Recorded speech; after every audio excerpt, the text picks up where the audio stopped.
What's up guys, welcome back to our channel How to Guide. Today in this video I'm going to show you guys how you can turn on the real-time responses on Gemini AI. So let's get started. Firstly, go to this Gemini's website.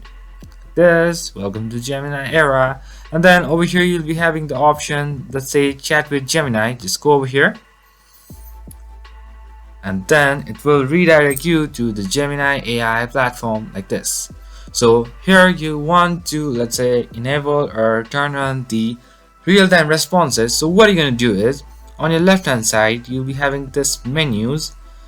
Just all the way down you can see the settings option. Let's go over there, and all the way down there you can see real-time responses. So it's currently turned off, so by pressing on it will turn on. So that's pretty much, guys, that's how you do it. I hope this video is helpful for you guys. So thank you for watching our video, guys. If you like our video, please leave a like and do not forget to subscribe our channel, and also hit the bell icon so you never miss an update from us. Also comment if you have any queries. So I'll see you guys again in our next video. Till then, stay safe guys. Thank you for watching.